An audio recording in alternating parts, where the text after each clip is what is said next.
60. And we are live. Well, good afternoon in Prague. Good morning in Mexico. Welcome. My name is Atsiri Moreno, and I'm one of your moderators. And it's a pleasure to be here today in this joint effort to do three things. One, to connect people from both countries.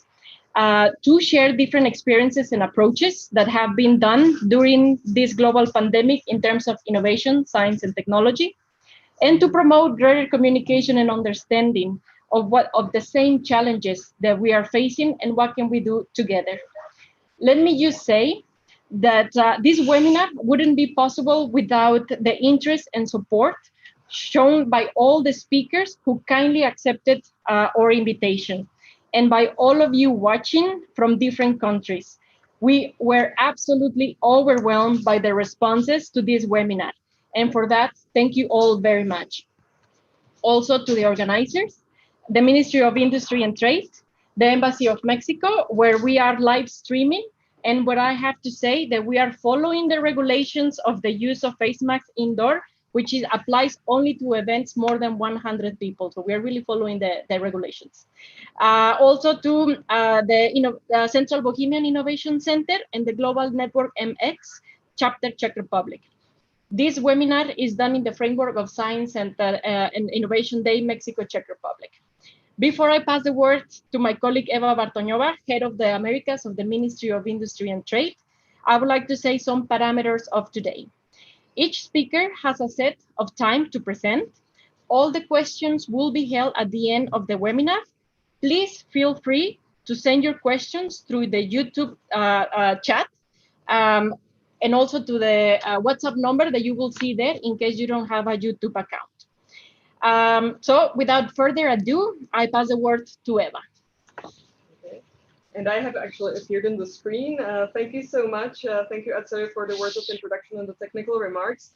I won't keep us waiting any longer, so I would just like to introduce Your Excellency Leonora Rueda, the Ambassador of Mexico to the Czech Republic, and the Deputy Minister of Industry and Trade of the Czech Republic, Martina Tauberová, who will both give a few remarks of introduction. Thank you so much.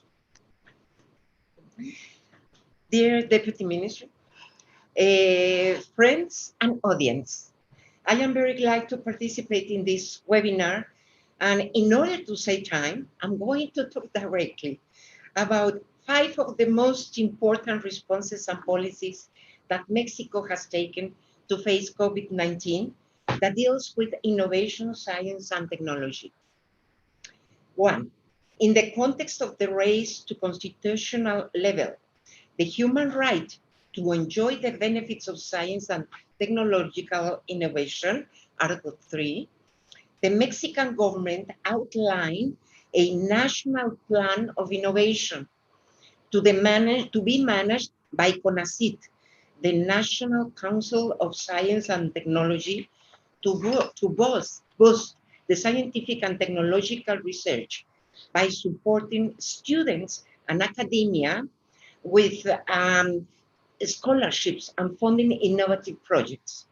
2, likewise, the Mexican government launched the Special Program of Science, Technology, and Innovation 2020-2024 to foster and articulate intersectoral and interinstitutional cooperation for the technological and innovation development for the benefit of people's well-being and environment.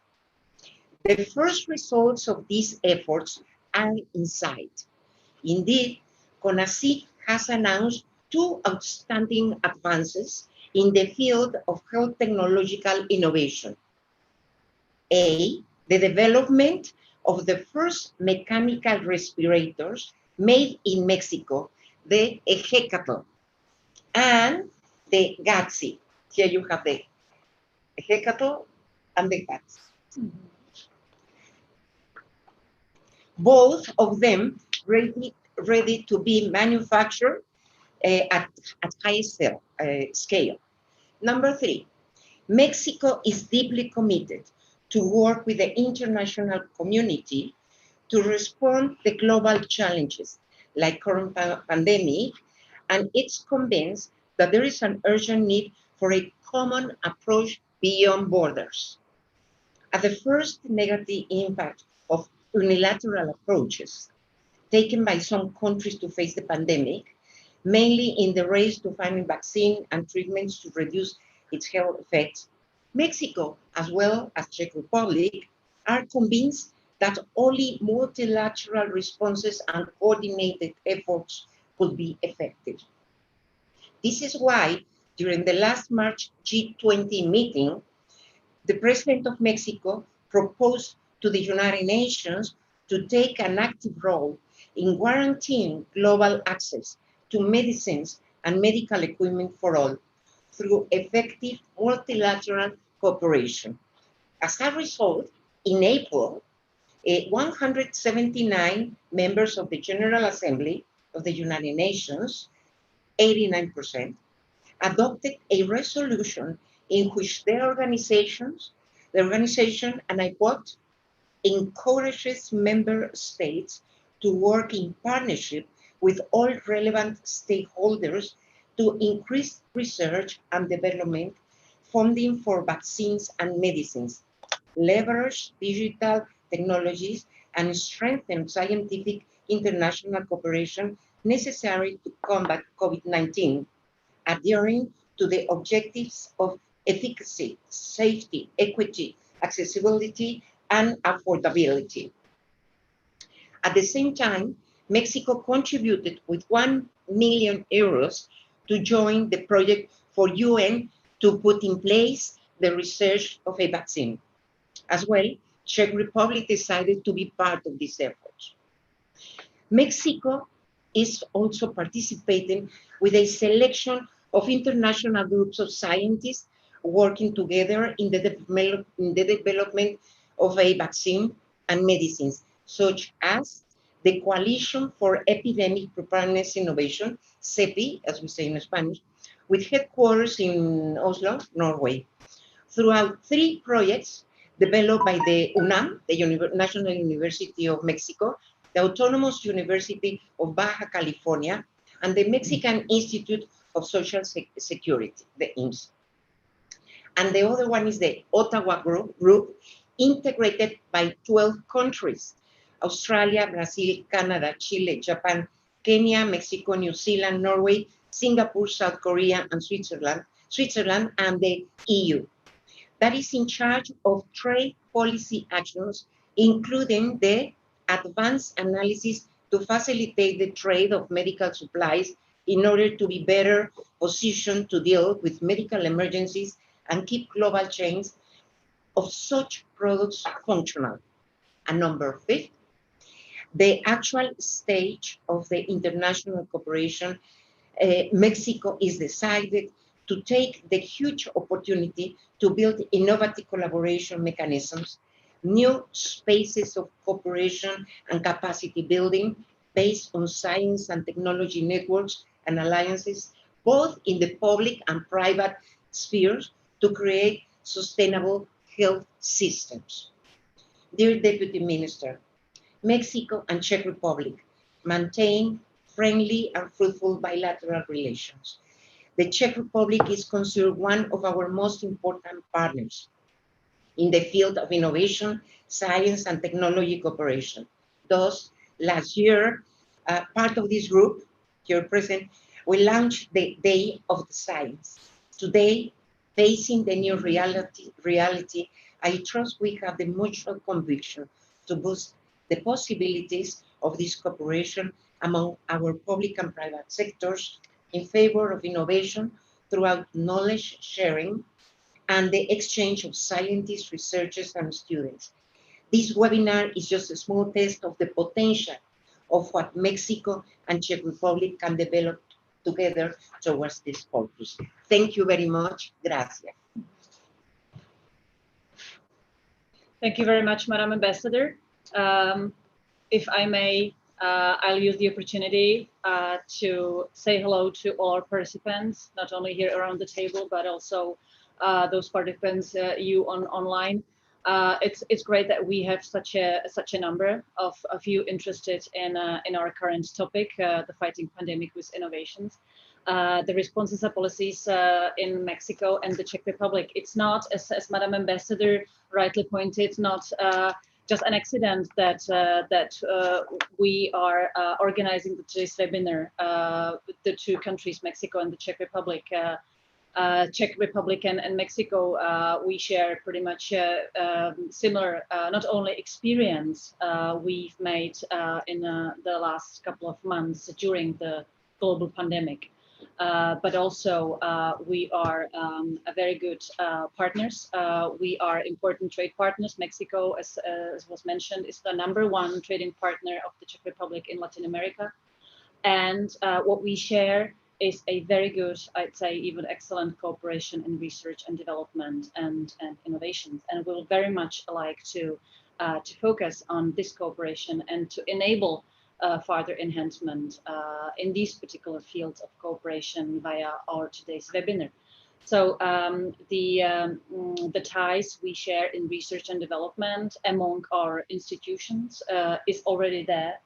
And we would like to show you the way the Czech Republic has faced the crisis, what innovative solutions we have come up with. We'll be happy to discuss your solutions. And the overall topic of today's webinar is to basically enrich our both sides about the possibilities, about the solutions, and to identify concrete opportunities for increased cooperation in research and development, in innovations, in nanotechnologies. We have an expert here at the table, our president of the Nanotechnological Association of the Czech Republic, and we have our experts here from Czech Invest who focus on the innovative solutions and all the events we have also come up with during the pandemic and in the last months. So I think that it will be a very fruitful and productive meeting, and that it will basically help us to focus the light on all the activities we've done, and to basically come up with concrete projects of cooperation, which would be great. We have quite a nice number of success stories. Our both academia, universities, Czech University, for example, or private companies have come up with, and I'm sure that my colleagues will explain and present some of these activities, as they were a number of, but I think that there are quite a few which are really, I think, worth of mentioning and promoting, such as the 3D printable respirator or pulmonary ventilator, Corovent, or a number of innovative masks and products of our very innovative nanotechnology companies. I'm sure Mr. President Kus will mention some of them. There are also quite a few interesting products in the IT area, some very good applications, and you have your very interesting products and applications as well. So I think that it could be a very good enrichment of mutual enrichment out of this today's activities event. So I won't keep you long. There is a number of speakers, very interesting ones. So I wish you a very productive webinar today. And I very much hope that this is not our last event, that it will be a number of other which will basically follow up on this webinar today. Thank you very much. Thank you very much, Vice Minister. Now we will start presenting the blocks of that we have in the program. And our first speaker is Alfonso Huerta Cruz. He is the General Director of Hidalgo Science and Technology and Innovation Council, also the President of the National Network of Councils of Science and Technology, known as RENACESIT, and the General Coordinator of the Hubs in Mexico, part of the Global Network MX, who will talk about the government and local responses during this pandemic. Welcome, Alonso, and the floor is yours. Thank you very much. Hello to everybody. Good afternoon in Czech Republic and good morning here in Mexico. First of all, I want to thank to thank to the hosts for the invitation received to participate in this webinar, and congratulate to all of them for setting up this excellent initiative. I cordially salute to Martina Tuberova, Deputy Minister of Industry and Trade of the Czech Republic. And of course, always it's a pleasure to have the opportunity to greet Leonor Rueda, the Ambassador of Mexico in that country. Also, I would like especially to recognize the work of Atsiri Moreno from the Central Bohemian Innovation Center and the Global Network of Mexicans for her effort to get closer the innovation ecosystems of both countries. I really believe that always is a positive establish an open dialogue with other countries in order to share policies, projects, and opportunities for collaboration. But when you are in a time of crisis, as this time, this exercise is crucial because time and opportunity are vital to give a prompt response to emerging challenges. In these dynamic processes, it's important to learn from the experience of others about different approach regarding similar problems, and then have more elements and tools to create better solution in a faster way. At the same time, it's an extraordinary opportunity for build new bridges for cooperation between our societies and several layers, as the Deputy Minister said, in economic, in academic, scientific, among others. Having said that, I share with you a presentation about things that the state level governments are doing now in Mexico. I don't know if you can see my screen. Yes, okay, perfect. And I talk a little bit about the organizations that I have the honor to represent in this occasion. The RENACECIT is the National Network of Councils and Organizations of Science and Technology in Mexico. Mexico is a country of 32 entities, states. It's a federal system. It's a very big country. And there are 32 local governments that work together with the federal government and the municipality governments in order to establish and coordinate public policies. In particular, RENACECIT integrate all the state authorities in the sector of science, technology, and innovation as a big organization for promote public policies in this area, for coordinate efforts between states and other actors, especially the federal government, but the private sector, academic sector, all the integrates of the national system of science, technology, and innovation in the country. As our ambassador said in her message, we work together with the federal government. We work with the National Council of Science and Technology, and she mentioned the efforts that the federal government are doing. I focus my presentation in the efforts that the state level governments are doing now in order to give a good response to the pandemic through science, technology, and innovation. Well, this is the RENACECIT, and the other.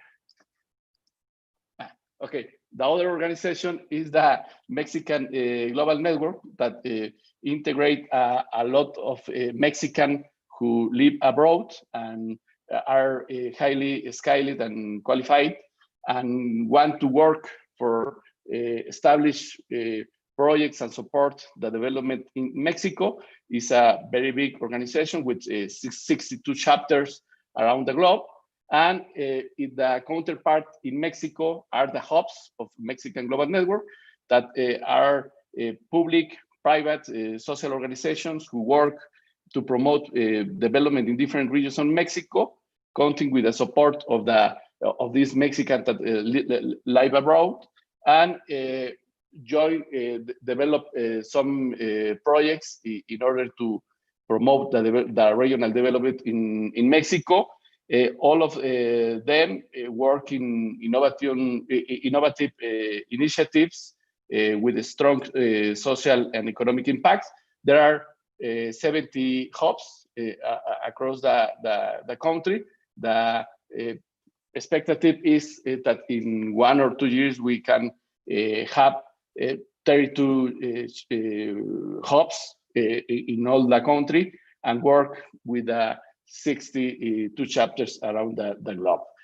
With this work, we have the opportunity to have a very good understanding about the ecosystem of innovation in Mexico and the responses and policies implemented by the state level institution to fight the pandemic during the last months. As other kind of crisis, this pandemic has been an extraordinary booster for innovation. The need of give a quick and effective response to the novel disease and to all the new problems and situations created with its disruption.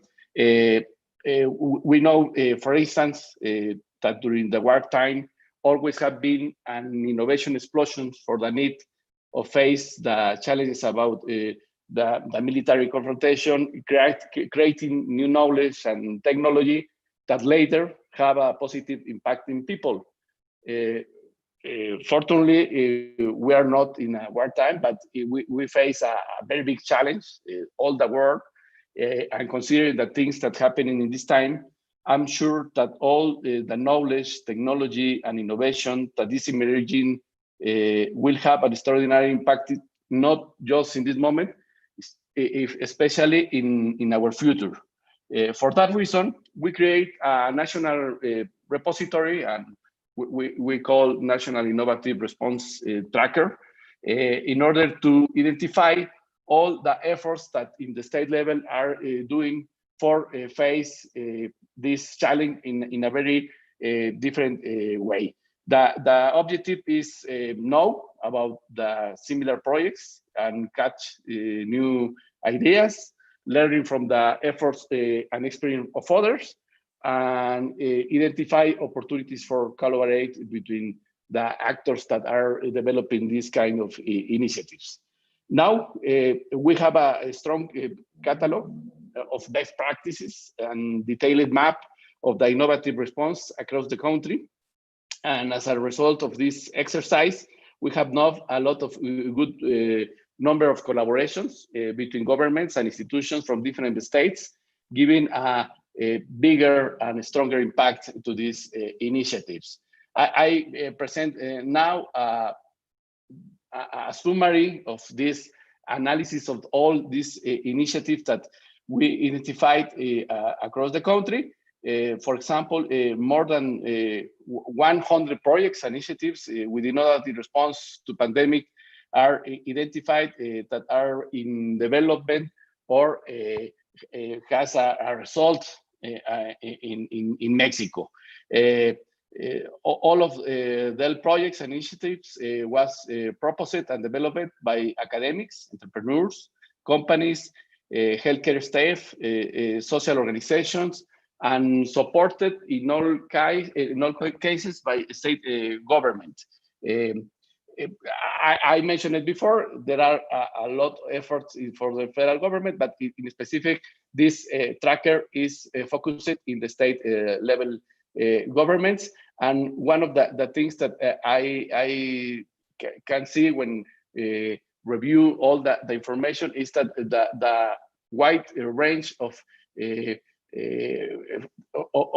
profiles of the people and the organizations that are working for give a response, an effective response to these problems. It's a social problem, and all the society are involved in attend this important challenge. Other conclusion is the supports offered by governments was given by different ways, like calls, challenge, hackathons, consortiums, collaboration agreements, among others. I mean, there are a lot of possibilities and ways to establish this project and give support in order to have the best results for the people. And the response, there are a wide range of categories, is very diverse. The responses that we identify from scientific research, for example, there are works in genetics, microbiology, virology, epidemiology, clinical essays, and protocols for healthcare, for example. And there are a lot of areas that are working now in technology development area, in medical devices development, for example, all the ventilators projects that there are in Mexico, robotics, the use of robotics, mechatronics, and development of new materials, or use the new materials in develop different type of equipment. And in innovation, just for mention some of the projects, development of personal protective equipment with innovation conditions, with new materials, with different kind of processes, all the data science using for epidemiology models or identify some of the trends that can support the make better decisions, sanitation systems, and tracking apps, for mention just a few cases. And I think this is a big picture about the things that Mexico, institutions of academic sector, companies, entrepreneurs, and government are doing for attend this important challenge. And I just want to mention two cases, two states, for question of time, because in each state there are a lot of results. Daniel Jacobo from Jalisco State will be presenting some of the results of Jalisco, other very dynamic state in Mexico who is working in innovation for attend the pandemic. But I mentioned that the case of is Mexico City. The government of Mexico City is a state, is considered a state in Mexico, and they have developed a very strong work. They established a task force, a working group who integrate the most important higher education institutions in Mexico, the National Institutes of Health, the companies and entrepreneurs that are working in this area, and they develop a lot of projects, creating solutions and products for all the health care system. For example, in personal protective equipment for the people, they develop and produce face shields with graphene. They deliver 1 million in the subway system in Mexico. We have to remember to Mexico City is one of the biggest city for population around the world, and they develop 35,000 of this kind of face shields in the central market, and they develop boots and incubators, dressing gowns, and graphene masks, and other examples. For example, they develop a N95 mask for the healthcare staff in the city, support to hospital infrastructure, and all that they are working in epidemiology surveillance. This is the case of Mexico City. Of course, it's a very short resume about all the actions.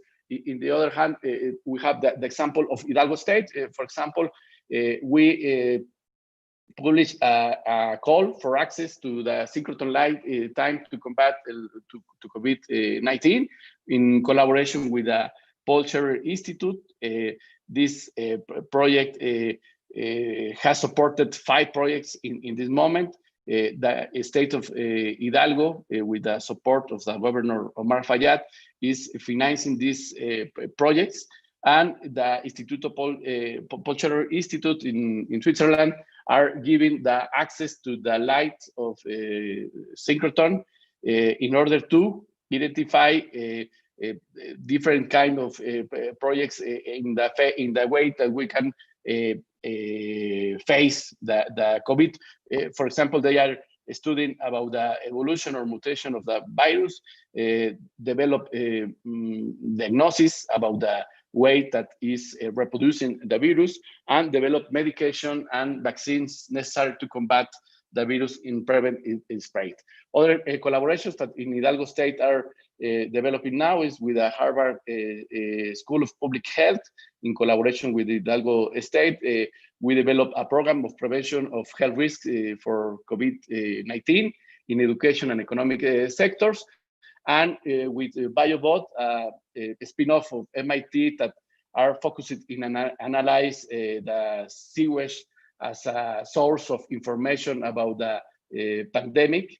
We can identify, studying, analyzing this sewage, the level of presence of the virus in the population, in specific in the 5 biggest cities in the state, for mention so only a few examples. And I want to finish my presentation with a very short reflection about the impacts and the lessons of this pandemic. Of course, a pandemic that brought a strong change in our life, has modified all our style of life, that has caused thousands of lives around the world, that brought a health and economic crisis, but in the other hand, brought other opportunities and have a positive lessons.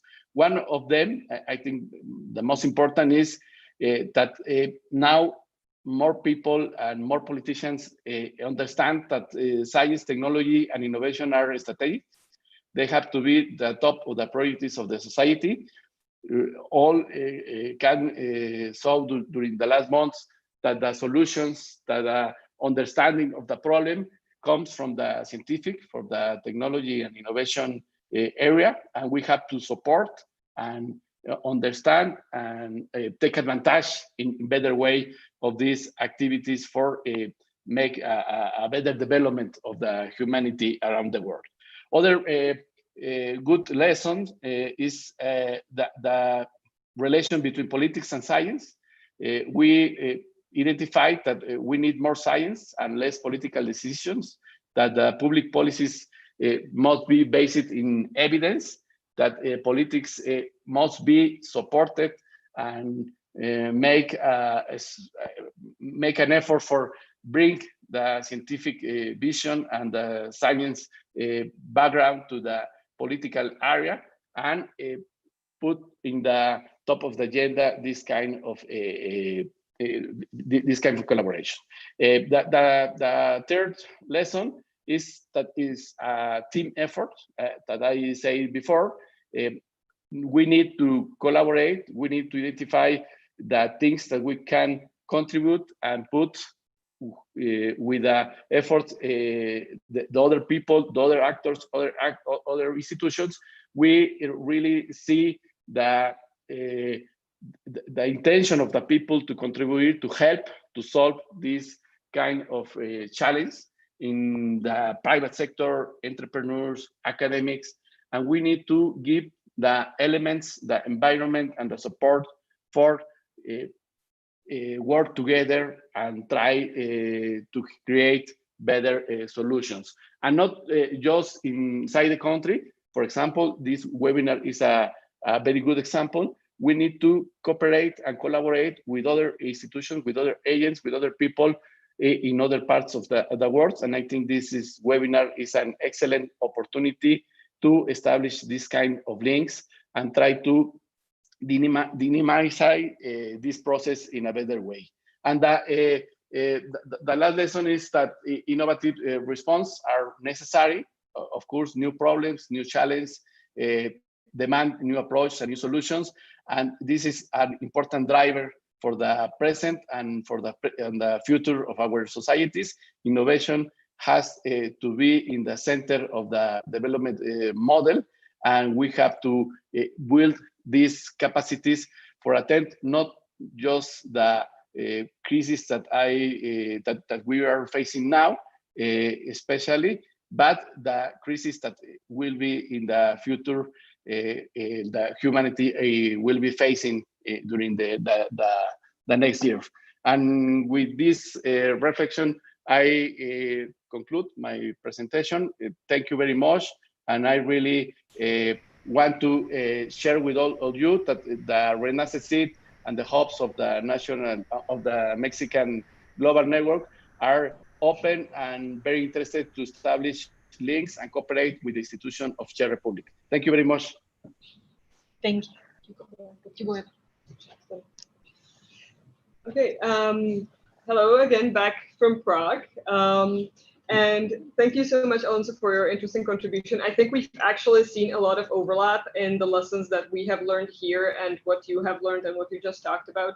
Definitely a swift and pragmatic political response was an important element for us as well. And you will actually see it in the following presentation, the way we introduce certain programs to support innovation and actually get some results that in some ways are actually similar to the ones that you presented. I won't really keep us much longer because we're kind of a little bit late. So I will present our next speaker, which is Jakub Hájek. He's the director of the innovation department at the agency Czech Invest.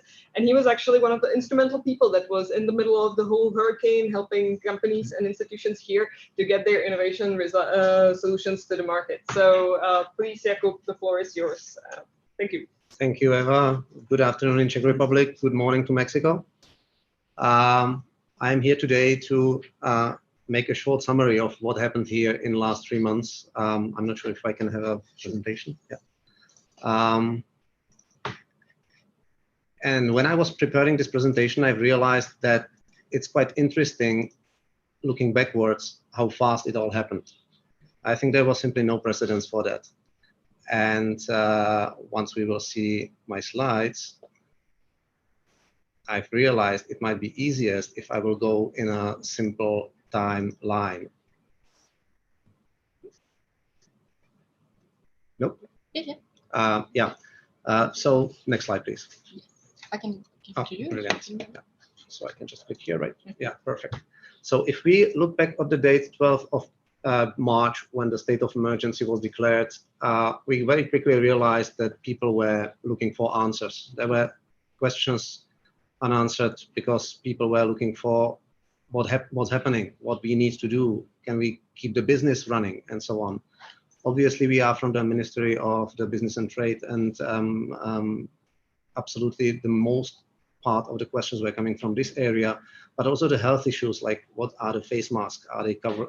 Are they needed there or there? Can we close? Can we keep it open? How many people can be together, and so on? So quickly we realized that we need some answer for that. Just 3 days later, the first info line 1212 was created on Ministry of Industry and Trade.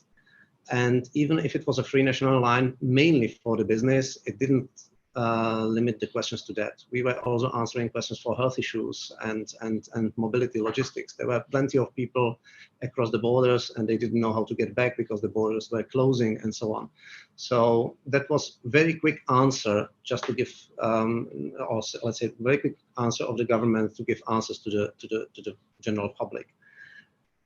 During those calls, and we actually were able to cover 40,000 calls a month since that time, we realized there is plenty of questions coming for the real business issues. Like there were companies having overstock of the goods. There were companies with no supplies because they were limited to, let's say, Asian suppliers and so on. And we realized that we need to create something very quickly where these people can connect and either offer or request whatever they need. So the new platform, we called it CoffPoint at that moment, was created. And I would say in a very short terms, it was kind of a marketplace. Yeah, it was a platform which was supporting companies directly, but we were mediating that, we were moderating these communications. So we knew that if the company is there, it exists. It is a real company with something real behind them. And we were trying to manage this business together. Very quickly, we were able to do like 150 assisted trades. And we realized that it's simply too much because the requests were too wide. And we said, okay, we have to open this marketplace. So we know that since that time, it was thousands of offers and requests which were realized.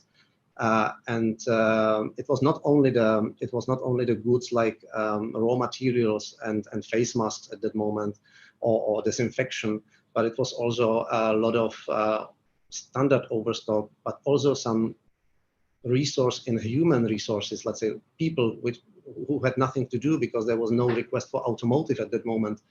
And we had also a lot of free offers, I would call it. We had a lot of volunteers who wanted to help in any way. And we realized this is not a good platform for this kind of offers because you would not look for that on that platform. So we realized we need a new platform. We call it Spojujeme Česko, which means we connect the Czech Republic in translation.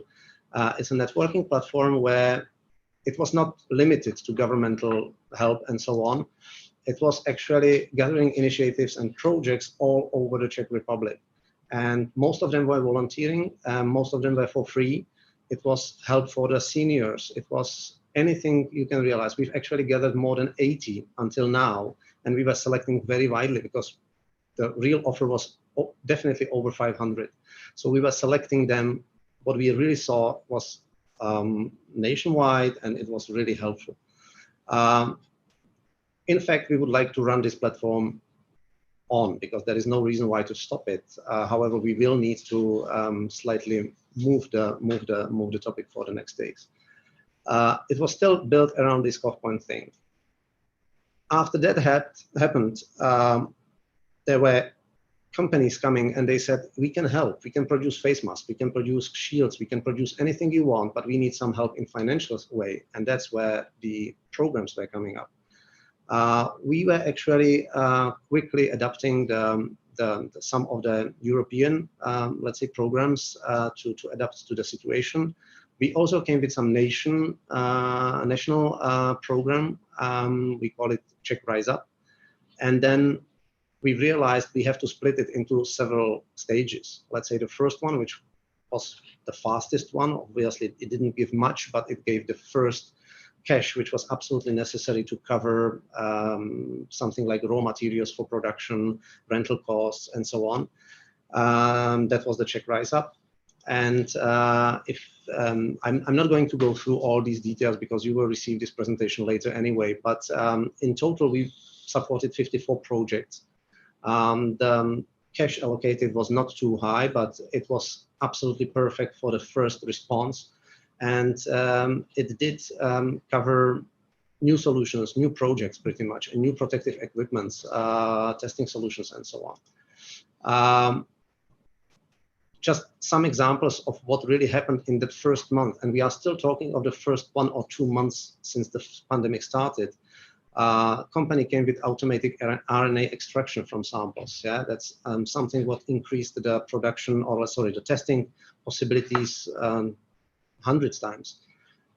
We've developed completely new helmets for emergency services. There were a complete new ventilator system developed in that moment, based on the previous work, obviously, because you can't develop the ventilator in 2 months. But the speed of the development in the late stage was enormous. There is many other products developed, and I would say one of the most important, I have it here, was, I think it's a kind of a symbol of what happened, and I think also Mrs. Tauberova already spoke about it. That's a 3D mask or respirator of the FFP3 equivalent, which the idea itself came 14th, just 2 days after the pandemic state was declared. They came with the idea of having something like that, and they came with a 3D model. 6 days later, we've made a first testing by notified body. And because of that time, the notified bodies were not so overwhelmed like they are now. It was possible to do it. So we've received a short-term certificate that time, according to EU, just 6 days after the first prototype was made. 3 days later, they've realized that 3D production is perfect idea because you can very quickly spread the plans, and anybody having a proper 3D printer can do it. But even if we put all 3D printers in the country together, we are not able to produce enough. So there was an idea, okay, let's make it inject molded. Second reason for that was actually that we realized that this distributed production has certain limitations. And that was something we were never thinking of, because we all think that as distributed production for future of anything, regardless of the pandemic, is the future, is the key. but we don't have the infrastructure made for that, because all products need some certificates, and distributed production means those certificates are lost because they are always connected to the producer. So I think that's another topic which we need to target soon, because otherwise the distributed production doesn't really make a sense. In any way, inject molding was introduced in this specific case, and with that increase to, let's say, 10,000 pieces a day, the supply of the filter was not enough. So what we had to do is, and we did really invested a lot of time, and 14 different companies were connected together just to make automated production of the filters and also of the, let's say, quality check, because that's the most important part of this production of this kind of protective equipment. So in the end, what we were able to do within 2 months, we were able to have, 3 months, we were able to have a full CE certificated, 3D printed, okay, now inject molded mask in a quantity of, let's say, roughly 50,000 a week, so 200,000 a month. Because of this mask is, it can be cleaned. It doesn't have to be. It's not a disposable one. It can be used several times, or sorry, many times, as long as it's sterilized.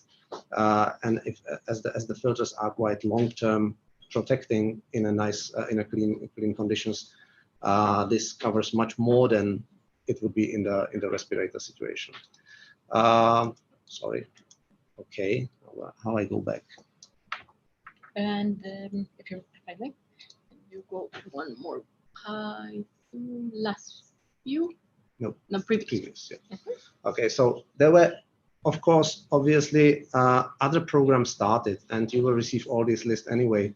But those programs were more for financing of the technologies, like for new lines, for production of new FFPs, and so on.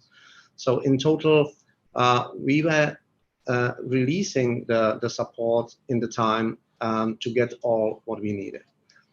What has to be mentioned is exactly what my previous speaker said, team effort. Yeah, we've realized that not only the government has to react, the general public does react as well. And citizens were starting to sue the face masks. We actually have seen a lot of voluntary activities, including the help to seniors with shopping and everything, just to protect the most vulnerable people. What happened next, and this is quite interesting situation, because several years back, we've supported a startup called např, which was able, as you see on the picture below, it was able to display locations exactly as you need. It's a specific program just to use the maps in a special way. And on this map, there was created a new platform called Dáme roušky, which means like we give a face masks. Anybody who was sewing the face mask could put the address on, and they were simply spreading all over Czech Republic. So anybody could check the closest location of face masks possibilities. And that helped a lot at the beginning, because there was plenty of seniors or people without any chance to get the face mask at that moment. And this was the easy way. By the way, we actually, of course, included this kind of activity to our platform, where I saw, which I showed at the beginning, where we were spreading the information around. We actually also created a smart quarantine.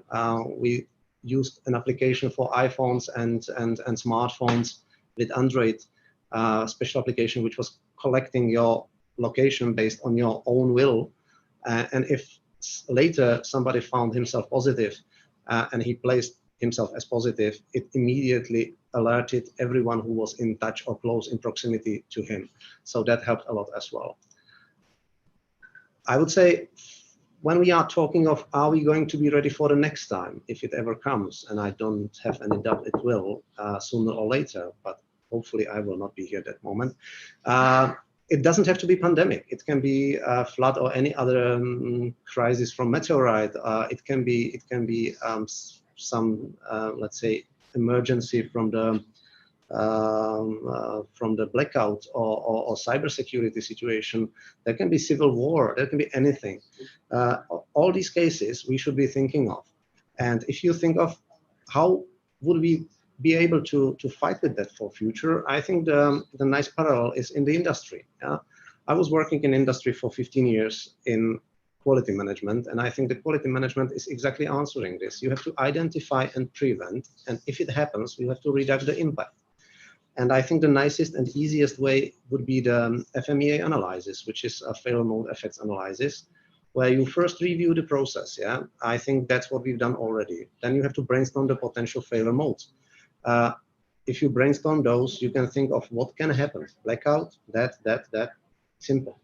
Once you have the list, you can say, how severe is that? Is it really something big problem, or is it something we can live with? Yeah. How often does it happen? And is it easy to find out that it comes or not? And if you have these three, let's say, indicators, then you can easily make the so-called RPN, which is the risk process number, which is the information about how severe is the real situation. You multiply those three indicators. The indicators have a level 1 to 10. So in the total, the indicator has a level 1 to 1000. And obviously you pick those with the highest total number, which means like even if the problem is very difficult and can have a high impact, if it is easy to detect and if it doesn't happen too often, it's not that big problem. So that's how I would say we should follow for the next months. And we should find out a committee or working group working on this, and not only thinking of pandemic, because pandemic is not the only risk we have. Thank you for the attention.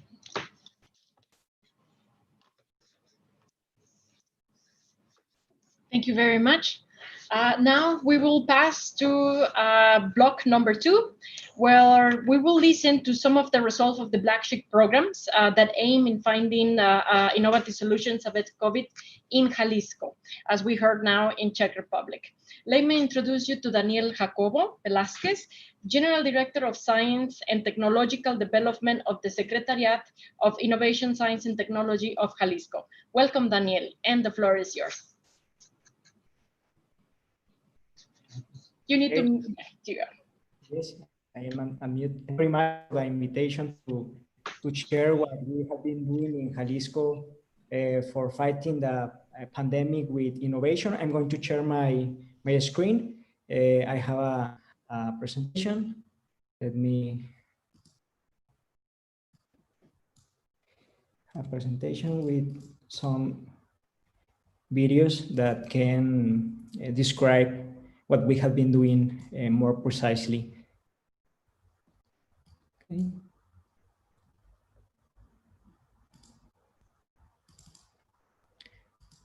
I don't know if you can see my presentation. Yes? Yes. Okay. Yes. Okay. Thank you very much. Thanks for again for inviting me. It's really an honor to have the opportunity to share with the Czech Republic what we have been doing in Jalisco.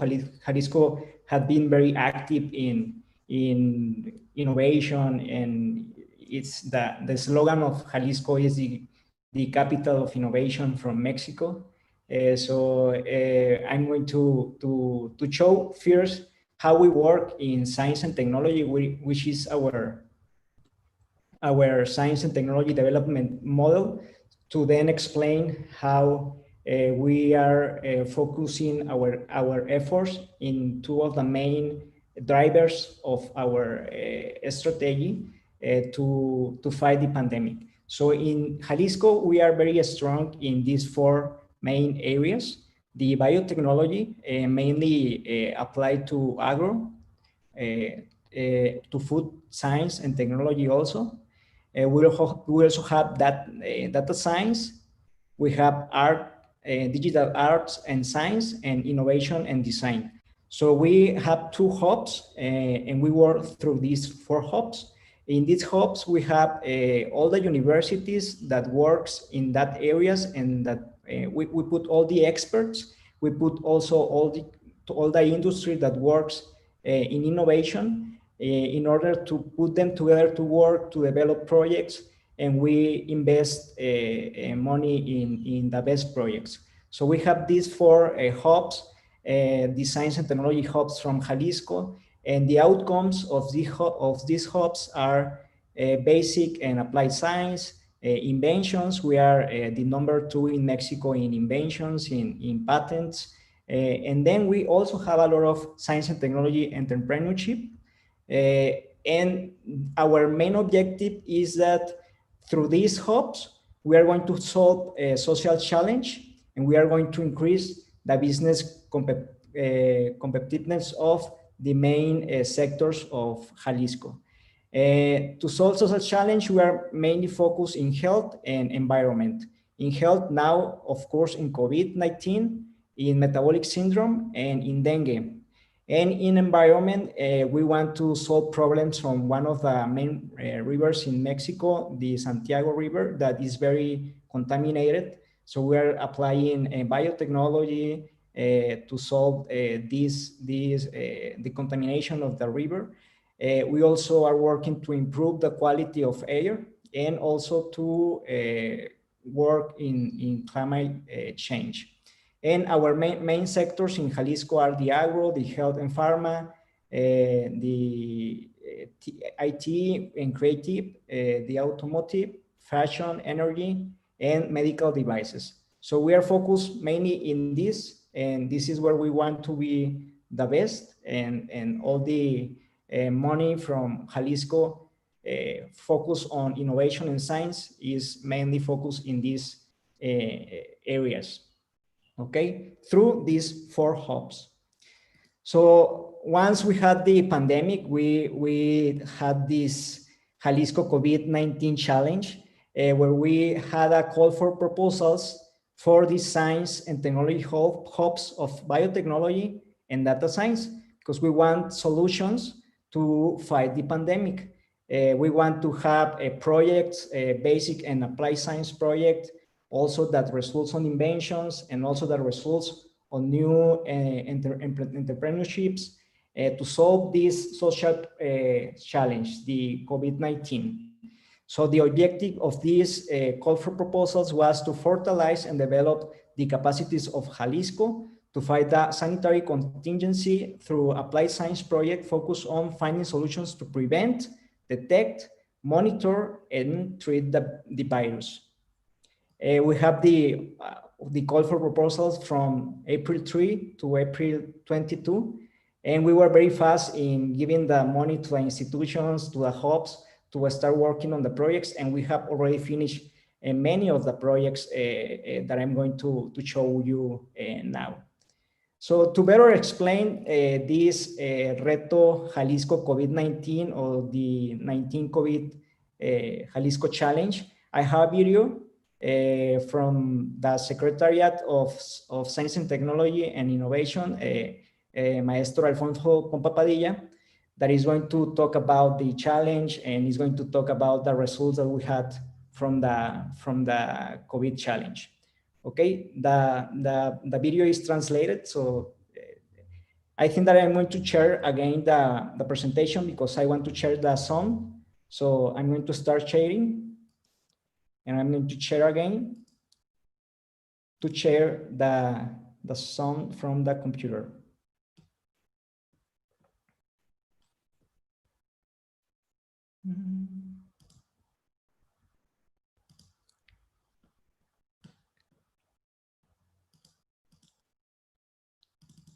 I think that, can you see the presentation now?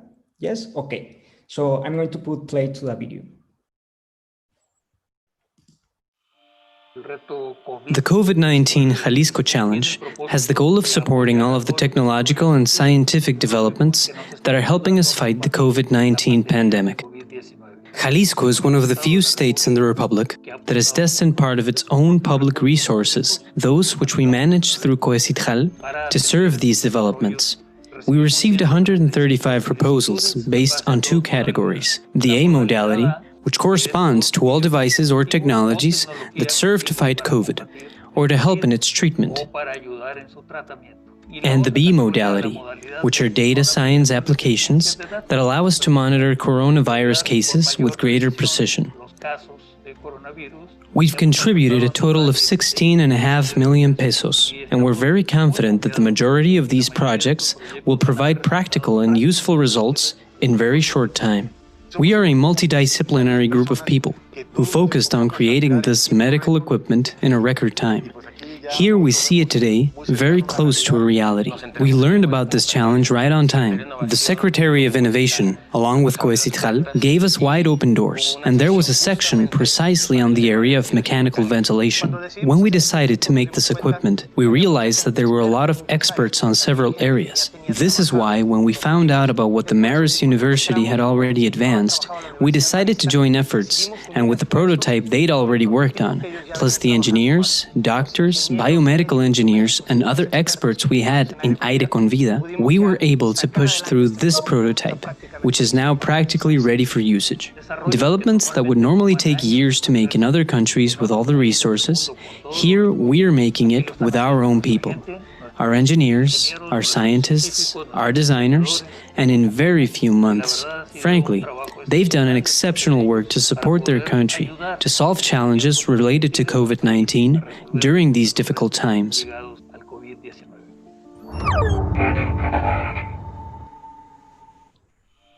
Okay, so that's the summary of one of the main projects that we were supporting, the mechanical ventilators. And here is just an example of the project.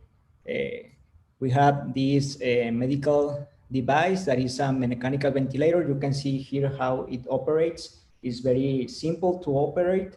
Actually, this company was a company that was manufacturing toys for kids, and then they changed their manufacturing production lines to produce this ventilator. So it's a very inspiring story of this person and this company. The medical device is finished, is ready to use. We have gone to, I forgot to translate this part, but we went to the National Institute of Nutrition to do the test that we need to do before approval of the COFEPRIS, that is like the FDA from Mexico. We went to the institute to do the test with this artificial lung, and we also made the test with an animal protocol in Universidad de Guadalajara. As you can see here in this video, this was one of the tests that we performed, and now we are waiting for the response from COFEPRIS for the approval of this device. And something that is very relevant to point out in this project is that the animal protocol that we designed to prove this medical device was used by CONACYT. CONACYT, the two ventilators that they launched and they developed were proved by our protocol in Universidad de Guadalajara. And that protocol was designed to test this ventilator. So we are also very proud of Universidad de Guadalajara because they have a very strong hope in health science and in veterinary science. So I think that we were the one in Mexico, Jalisco, that were ready to perform this type of test to have the approval of ventilators. So now Universidad de Guadalajara is performing other animal protocols to help in the approval of other ventilators. Okay. Another important type of project that we were supporting in modality A was the development of detection methods. And I'm going to show another video where we are supporting the development of 3 different methods of detections that are very fast, very quick, and also we are very advanced in the development of these technologies.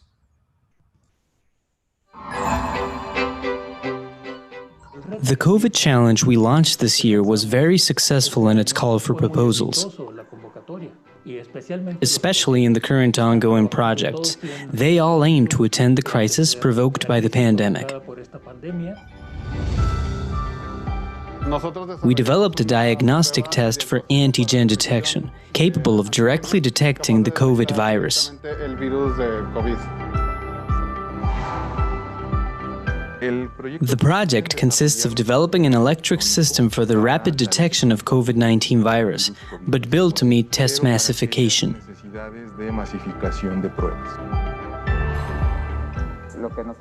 What we are generating is a diagnostic agent. We're searching for the way in which that type of detection and sensibility is obtained in a much more simple and affordable way.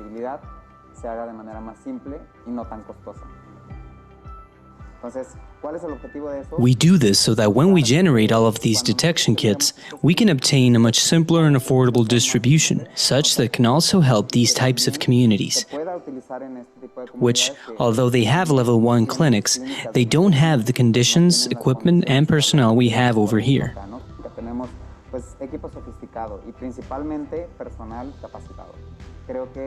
I believe we are working in a multidisciplinary manner, not centralized on just one institution.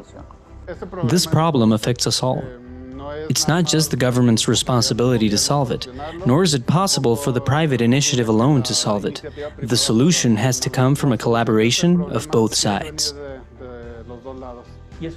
And that's exactly what we're doing, focusing Jalisco's public resources so that the scientific and technological development, as well as our innovation models, produce tangible and visible results that can contribute to an overall improvement in our quality of life.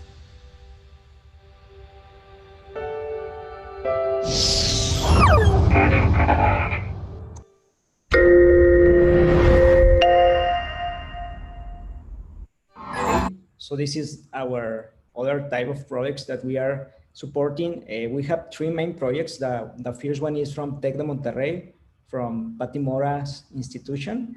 Is a detection kit for COVID. This is very interesting because it's a very low-cost procedure. It's about less than $5 per test, compared with $100 or $150 that is the price of the test that we have commercially available.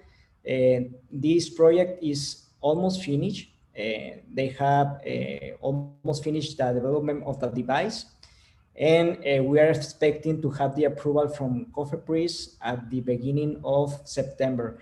As you will see in all the projects, our main barrier is the approval from COFEPRIS. Because in this time of pandemic, they are receiving a lot of approval requests. So this is our main barrier to go to the market, the approval from the government to introduce the products. And the advantage of this kit from Tec de Monterrey is the simplicity, and also that can be transported to other places without refrigeration. And is a very low-cost transportation method for taking these kits to populations that are very far from the capital of Jalisco. And the other test that is finished and we are waiting for the response from COFEPRIS is Find COVID. That is this kit that is here, as you can see, is ready for use. And it's very simple. Just with a sample of blood, you can detect.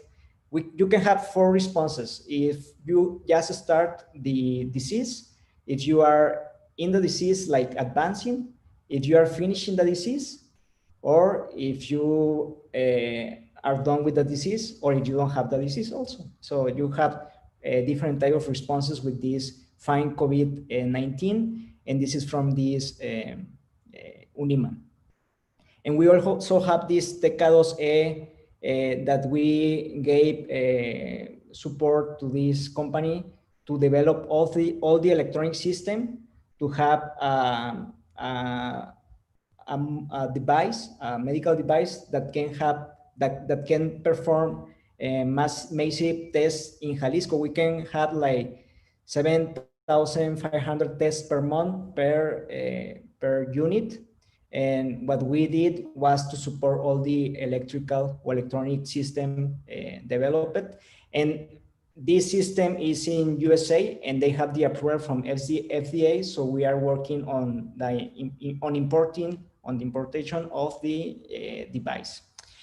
And also here, Universidad de Guadalajara is like one of the main collaborators because they are helping us with the protocols to validate these different detection methods in a real environment, because Universidad de Guadalajara is in charge of Radar Jalisco. That Radar Jalisco is like the program that we have to perform tests in the state.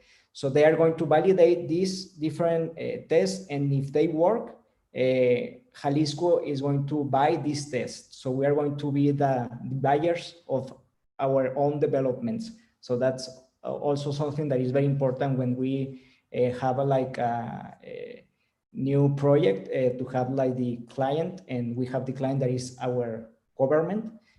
So we are working in that. And the next detection is the next medical device that we have developed is protective barriers for healthcare workers. We have two different types of barriers that we developed. One that was a microcap to isolate COVID-19 patients when they are being intubated. However, this device was not like very useful for the doctors. They said that instead of helping, we're also a barrier for them to work. So we decided to abort this development, the microcaps, and then we just focus on these transfer units for COVID-19 patients. And they are very useful for the design. They are very practical. We had like many iterations with the hospitals to have a final prototype that really helps the doctors. And we are donating 15 of these transfer units with the amount that we gave to the CIATECU, that is one of the research centers here in Jalisco. So this is our one of the examples. And also the other project that we are very enthusiastic to perform is the development of a dietary supplement rich in nutraceuticals, functional products, to enhance the immune system in healthcare workers, because they are the ones that are more prone to have the disease. The healthcare workers, and also, of course, the people that is in contact with COVID-19 patients. So we designed a new supplement. I said we because my area of expertise is nutraceuticals and dietary supplements, and I was working with CIATEC, one of the main research centers in Mexico that is the expertise is biotechnology, also with Tec de Monterrey and with Universidad de Guadalajara again. They have a center to perform clinical trials. And we have this protocol design. We designed a mixture of compounds, probiotics, vitamins, minerals that we know that they are like a boost to improve the immune system. And we are going to have this clinical trial. So we have submitted this clinical trial to 3 different ethical committees, to 1 research committee, and we also are waiting for the approval by COFEPRIS to start our protocol. And the price of the supplement is estimated to be $15. That is really a low cost supplement for the treatment of 1 month. And we are going to donate 1,000 treatments for the healthcare workers. And depending on the COFEPRIS approval, we are going to have this protocol finished by the end of September. Okay, so I think that I'm going to finish with this slide. I'm sorry for the time. I think that I took more time than what I had. But the modality B was the data science, and this was done by the Hub of Data Science from Jalisco. And we developed different applications. One application was a an application to monitor and predict the pandemic. where we had different institutions involved. We also had another application that serves as a virtual reality training for healthcare workers. When they enter to the hospital, they can, by using their cell phone, they can have different like instructions of how to use different medical devices, of also how to take care of themselves, etc.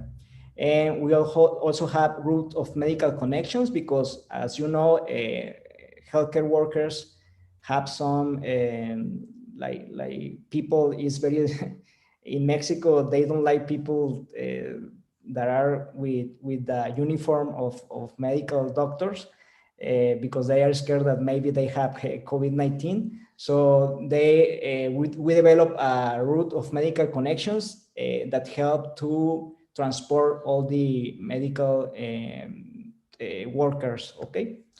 And we also have a promotion of local business because, as you know, economy is one of the main problems, our decay in economy. So we want to promote our local business. So we developed an application to promote all the local business in Jalisco. So this is what we had in Jalisco. This is what we did with the COVID challenge in Jalisco. This is my information. If you have any additional question or if you want to know more about the different projects. So thank you very much for your attention.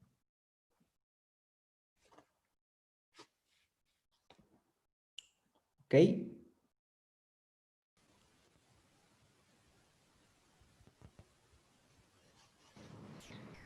Okay, so thank you so much. We're again back in Prague. And actually, I just would like to say that Jalisco is an excellent example for us because we actually had a technology mission last year to Jalisco precisely. And we were very interested to following up on that and actually finding these similar success stories. Actually, the results that you were mentioning, there have been some very similar results in the Czech Republic. The Diana technologies that won the Czech hackathon actually was focused on ultra-sensitive tests. And the second place was a simplified ventilator manufacturing, which was called Korovent. So the two examples that you presented are very much in line with what we're doing here. But without further ado, I'll actually pass the floor to our colleagues who were in charge of the Czech hackathon. It will be two colleagues. One is actually connected remotely, and she's going to be the first one speaking. That is Jana Šmotková, who is the space projects manager at the ESABEC incubator in Prague. And the following speaker will be Tereza Kubicová, who is the director of SMEs and internal projects at the agency Czech Invest. So now we will connect to Jana, and we will show you the presentation as well. Thank you so much. Thank you for the introduction, Eva. Good afternoon, ladies and gentlemen. My colleague Tereza and I are very happy to be here and that we could share with you our experience by fighting pandemic by supporting innovations via hackathon. As you have heard from the previous presentation, during the coronavirus crisis in the Czech Republic, new innovations like Korovent's low-cost crowd-funded ventilators and Czech Health Ministry Erouška smart quarantine mobile app have made both national and international headlines. But these had not been only innovations to come out of the crisis. Czech Invest, in cooperation with the Czech Ministry of Industry and Trade and other partners, has launched a virtual hackathon that during the April and May sought to support and unify the country's fight against coronavirus and by putting new ideas from Czech regions, schools, businesses and associations into accelerated development. So why hackathon and why us? Czech Invest is the Czech Republic's official business and investment development agency, and the agency plays a key role in providing support for local businesses and foreign investors in the country, as well as promoting the Czech Republic abroad. One of the primary goals of Czech Invest is transforming the Czech Republic into one of the Europe's leading innovators. Very soon after the crisis has started, we came with the idea of the hackathon, also because in the past at Czech Invest, we have held many hackathons in order of scouting of innovative ideas for the incubation center run by the Czech Invest. This proves to be a successful tool. Therefore, hackathon for the COVID situation seemed to be a good idea as well. Next slide, please.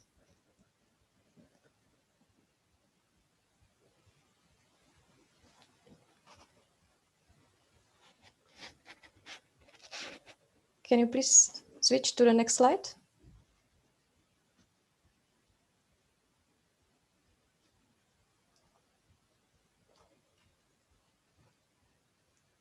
Okay. Not only our experience, that was the key decision point. We have also seen this work abroad, and for example, in the Hack the Crisis Estonia, Poland, and Germany. Once the idea of hackathon was there, we have immediately started to prepare its realization, and within 2 weeks, on 1st April, hackathon was kicked off. Czech Invest at the Czech Ministry of Industry and Trade in the hackathon sought to support companies by providing solutions for problems such as shortage of financing, lack of contacts, know-how and capacities, as long drawn-out processes.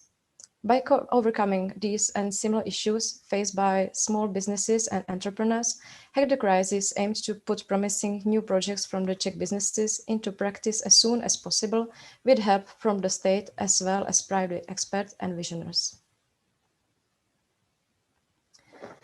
When we were thinking about the concept, we valued the private initiatives that were already operating here, and we did not want to interfere with them. However, we wanted to provide support where it was needed and where there was interest in it. Basically and mainly, we wanted to match our country's need with a tremendous energy and volunteering in the IT segment and other sectors. So we came up with the concept of the close cooperation with the National Crisis Crew. And for the hackathon, we established a body called the Idea Board. This Idea Board was comprised of representatives from Ministry of Health, Ministry of Interior, Rectorate of the Technical Universities, Deputy Minister for the Digitalization, and many others who helped us to define the country's needs. The country needs and priorities were defined under 3 areas, and under these 3 areas were defined priorities which have been published on the hackathon website, so the prospective participants could apply with regards to them. And what was the hackathon run like? Participants then sent their project plan via web form. The project was assessed in accordance with the country's priorities defined by the mentioned Idea Board. And also we try to give the dimension where we evaluated whether a similar project already exists. Participants then receive feedback within 48 hours.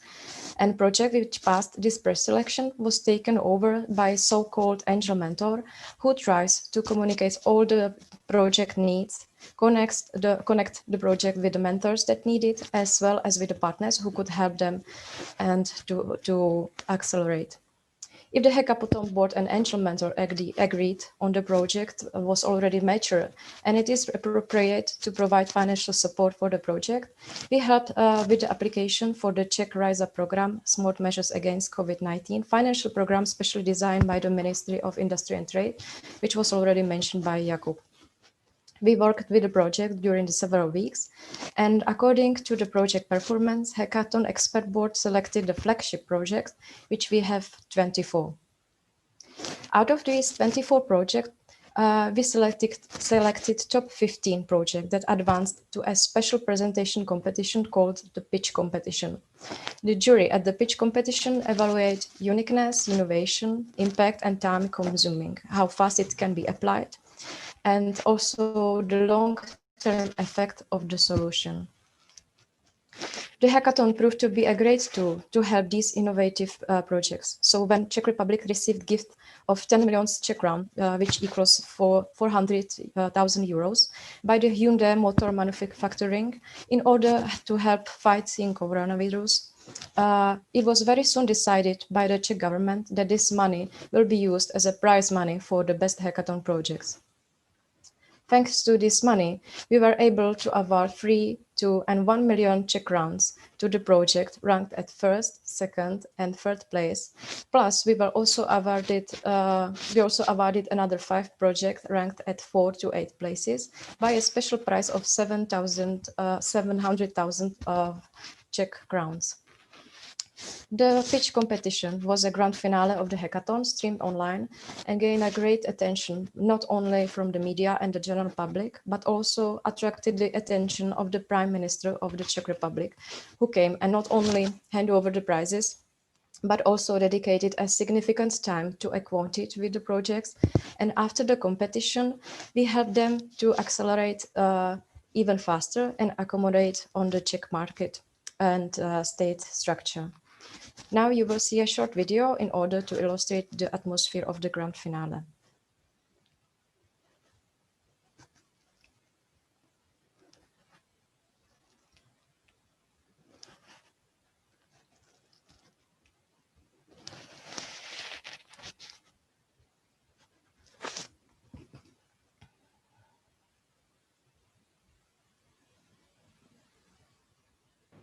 We're getting there. We're just having a little bit of technical trouble.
We can continue with the presentation. There were several factors of the hackathon success. First was single point entry. We have created a single point entry for the state, a clear and unified channel for communication with the public sector, conceptual and coordinated involvement of the state apparatus in communication inwards for ensuring the acceleration of administrative process, and outwards as well for communication of our own needs and clear definition of the state demand for a certain solution. Then it was network. Due to the fact that Czech Invest is standing at the boundary between the public and private sphere, we have contacts to investors, small and medium-sized enterprises and startups, as well as various institutions and people across the state administration. We are thus able, for example, to help accelerate the product certification process. At the end, we have more than 60 partners from the private and public sectors, scientific communities and business associations who provide their services and products to selected projects.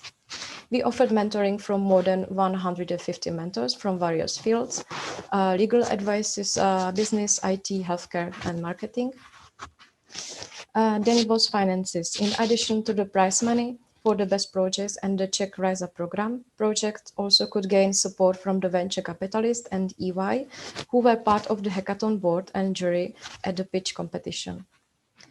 The hackathon was operated under the Spojujeme Česko, Czech network platform, also mentioned by Jakub, so we could develop some synergies effort.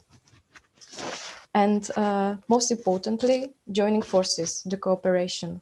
Basically, the success of the hackathon lies in cooperation between the state administration, companies, investors, and academy, which was mutually beneficial and for all engaged parties. And now I would like to pass the floor to my colleague Teresa, who will talk about the results and next steps. One more. Give me 1 second. And one more. Give me 1 second. Yeah. Okay, so we are actually setting it up because our mouse is not connected well. Yeah, and two more. Not this one. Next one. This one. Okay. Okay. Hello, everybody. Good afternoon to Prague and good morning in Mexico. I would like to just very briefly introduce some of the winners and then maybe some next steps what we are now preparing. So you have already heard from Eva about Diana Biotechnologies, which was a winner, and about Corvent, which was on second place also in our hackathon. But as Jana in the presentation said, we were focused not just on healthcare, but on the two other areas, as it was economy and society. So I would like to introduce very briefly another projects. For example, I would like to start with the project Kaleido, which is also on the first picture in on the presentation, and it was created as a project for the virtual travel for seniors. And because seniors' homes and other care centers have become completely isolated, and even if these old people were protected from the virus, they were alone and they were suffering mentally. So this company or this project came with the solution maybe, and the goal of the projects was the virtual trips to become a part of active therapy for seniors, because virtual reality can stimulate the brain to such a degree that it is able to slow down the onset of dementia. So this was a Kaleido project from the social area. Then I would like to shortly introduce, for example, Project Hantro Games, which was not for old people, but for children. And it was a different name, was learning through play. So the company develops an interactive, geolocational and plot-based experience escape game and developers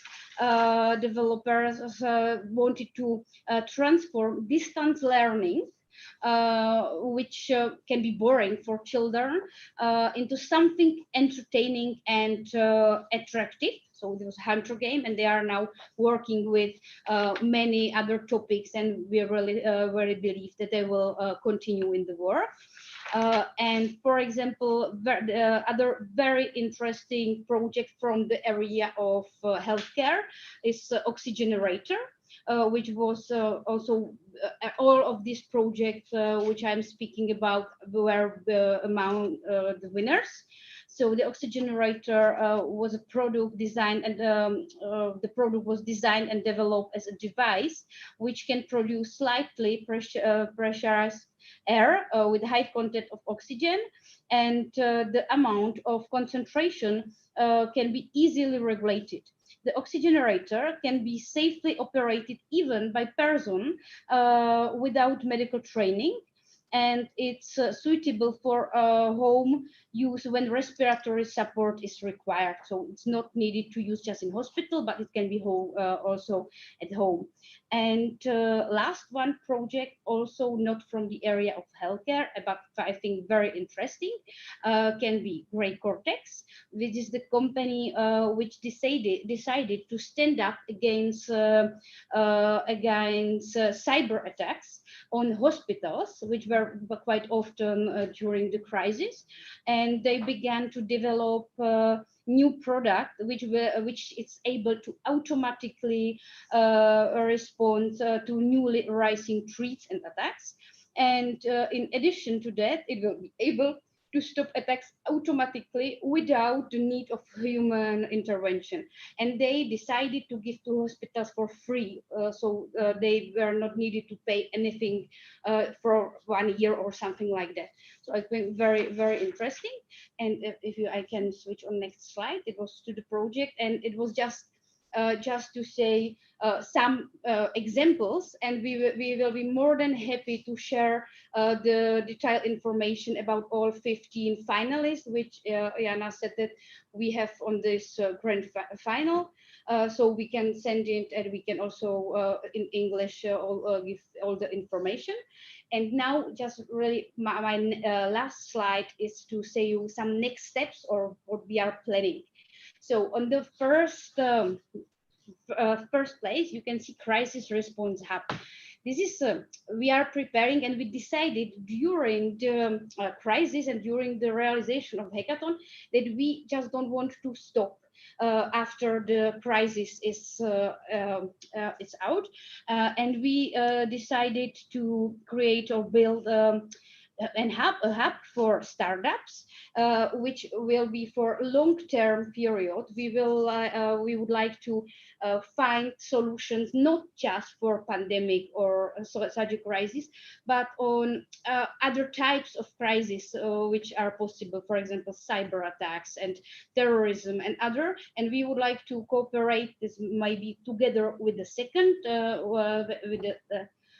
second point I have in the presentation, together with the Czech government, we would like to find the solutions which could be implemented in other types of crises. And we would like to support relevant startups and bringing relevant stakeholders to the table in meaningful way. So in this hub. And between this cooperation with Czech government, we started the roadshow, and we are together with our prime minister and the relevant ministers. We are visiting the companies from the hackathon, and we are looking for a way how to help them. And of course, we are focusing on lesson learned, and we are very happy that we can give our experience to other resorts and so. We have been approached by various institutions and associations that wish to create similar competition or hackathon to current impacts, for example, on economy or tourism. So it's all from my side. Thank you for attention. Thank you very much.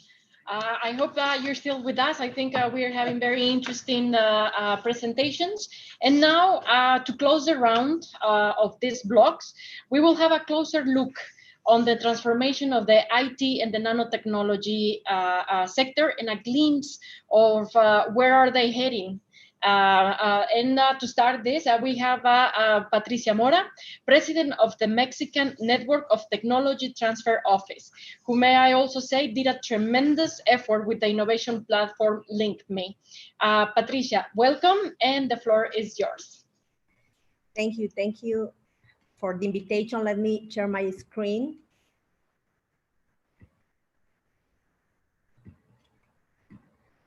Okay, it's ready.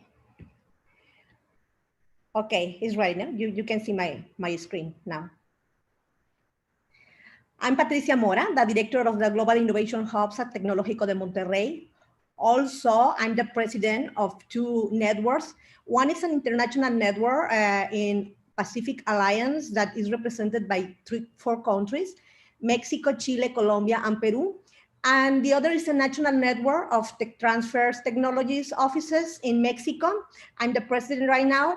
And let me explain briefly what are the tech transfer offices. The tech transfer offices are units inside companies, also in universities, that try to connect the innovations and the research capabilities that we have in the universities with the needs in the market. And one way to connect is transfer these innovations to a third parties as a companies, and also is the entrepreneurship based in innovation, or entrepreneurship, or create startups based in these new technologies. So I would like to talk about these efforts and put the context in Latin America and also in the world. You know, the economy in Latin America is falling 9.1%. Also, it's very impressive that the Latin American economies at this moment is the most affected because the COVID-19 pandemic. So for this reason, in Latin America and specifically in Mexico, we need to take these conscience and lead these efforts and create innovations, create solutions, and connect cooperation with the world. With the Czech Republic, it's very important, this event, because my participation here is how can we connect all these efforts, not only in Latin America, not only with China, not only with USA, also how we can cooperate this experience and connect this project that we have at this moment. In Latin America, the companies, some statistics is more than 2.7 million companies will close in the next months. And also the challenges is the 90% of the executives believe that COVID-19 will change the way of doing business in the future. And also the challenge that we have at this moment are very important because we don't know how to affront this pandemic. For this reason, we think the challenges we face in Mexico and in Latin America region is we need to think and reconfigure the new economy around the international value chains. We learned a lot that all our economy was paralyzed because many of the products came from developed countries as China, as USA, and we have a very important challenge here because we don't have nothing how to affront with technology and with our own technology all these efforts. The opportunity to develop productive local and national and regional capacities was more than evident. And integrate new technologies based in these value chains, in a local value chains, are the most important change that we face in this moment. Create new technology-based companies in order to promote the new economy and the new reality that we have at this moment. To the entrepreneur, I think, and we think, is one of the challenges that we affront. Of course, the digital technologies, but I would like to emphasize that the gender equity as an engine of economy and regional development is one of the things we need to promote at this moment. I wrote an article that this is the link here. You can see this is in Spanish. Sorry, but I hope to translate it soon. All these challenges that we face in Latin America, we think that we need to create a systematic platform to connect and cooperate. And this is the way that we can affront this new reality. You can access this here. First, we think how we can be connected, but in a systematic way. We create the first platform that was an open innovation platform in Mexico. We developed this platform in March. This platform tried to connect solutions and demands to combat the pandemic and the effects of the COVID. We developed this platform in 1 week. In 1 week, was more than maybe 20 institutions involved. It's in a voluntary way. We defined 5 pillars and sectors to promote and connect. The first pillar, of course, was the health, but also the second pillar is all the impact and solutions for the social innovation and how we can support the communities in this pandemic. So we developed, the second pillar was communities. The third pillar was the business, of course, the education, how we can maintain the education and in order to not be interrupted. And we think the IT and the business intelligence is a transversal way for all these pillars that we develop. And we try to, we develop this platform. In this platform, you can, is 24 hours per 7 days. You can register in your solution, it's very easy. And also you can put the demands and solutions and visualize that. This platform try to connect and maintain connected all this effort, but I would like to say something. It's not only to put evidence that the solutions are there or the demands are there. We need a task force to connect them, because the most important in the tech transfer efforts is how to connect these solutions with the demands, and the steps you need to connect are very hard. Jacobo said one of the most important, maybe is not only to create the technology, also is the regulations way, also is how to, the manufacturing, also the funds and the money. So you need to solve in each state and connect the different stakeholders you need in the chain value in order to create real impact. So our experience as a tech transfer office is the best things we can do is create this platform in order to connect and maintain a task force to support all this change value. At this moment, we have registered in the different categories more than 200 solutions that are in different way. And in the next slide, I'm going to share what kind of solution we have.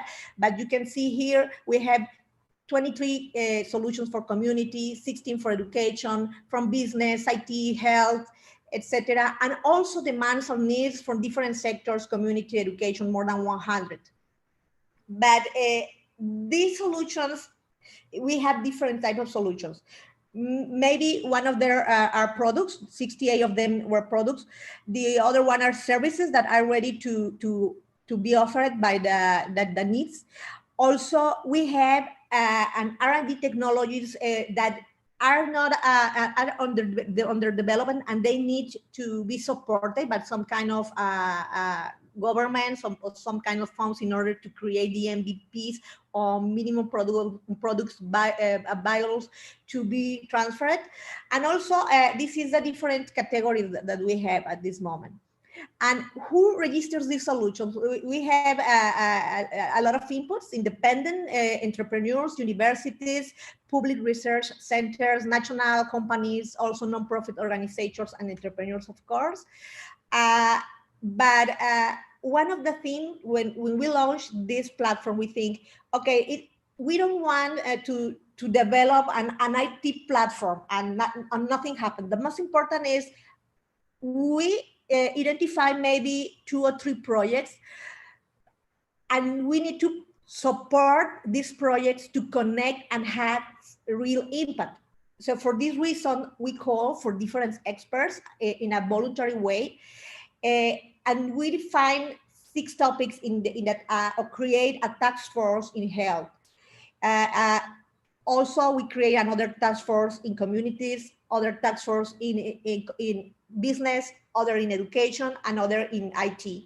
So this is people, totally voluntary, that offers the different services and capabilities to connect and support these entrepreneurs and also scientists to connect their ideas with the real need that we have. So for one of the topics that we are attending in Demands in Health are donations of materials, especially for masks, also some protective equipment for nursing and staff and hemodialysis, creation of databases to monitoring COVID-19 research projects and patients, and protective equipment, basically. I'm going to show some of the projects that we decide to focus and promote. This is a low-cost mask that was developed in Tec de Monterrey, also the UNAM, that is a national university in Mexico, and one hospital in Mexico. And we developed a campaign in order to get funds and donate all these low-cost masks. At this moment, we have producing more than almost 20,000 masks, and this is the map and the hospitals that we donate these masks. We have this campaign online. It's Unidos Podemos Tech, and this is an open call for the society to support these donations. The donation is only to manufacturing and also deliver the mask, because the design of the mask is an open source. You can download open source, and also you have the equipment and the machines to manufacture. You can do that, and this is already open. If you are in Czech Republic or you are in Latin America and in whatever country, you can download and also manufacture in that. The only thing is that these low-cost masks can be sell. They must be donated. This is the links. Also, in April, we organized a China's experience in COVID prevention control. We try to connect also the experience in China, also in Mexico, and we developed this webinar. You can access the whole webinar in the YouTube and learn more about this experience, about treatments, about solutions, and how the hospitals be prepared in China to support this pandemic in there. Also in business, we have a task force, one project that is very, very important project we launched is the company builder Transferencia P. And we call for many aliens. You can see there, Transferencia P is an international network leading by these 4 countries. Also, Acelera P and Investments AP. We made this call last month. We have more than 170 teams, more than 200 instructors from different countries. You can see the statistics in the other slide. But why we decide to launch this company builder? Because we are convinced that one of the way from this pandemic is create new business and create new technologies. We have more than 20 years of experience learned in entrepreneurship and innovation. Also, we think that to better the world, we need to affront the global challenges with technology. For this reason, we prepare this project that at this moment is focused only in these 4 countries, Mexico, Colombia, Chile, and Peru, but we try to connect also with others. We identify more than 100 projects. First, the goal was to make the challenge. Then in these weeks, the company builders and the trainer is happening. And then after September, these teams will be supported by the 3 networks in the AP, Transferencia P, the network of accelerators, and the network of investors.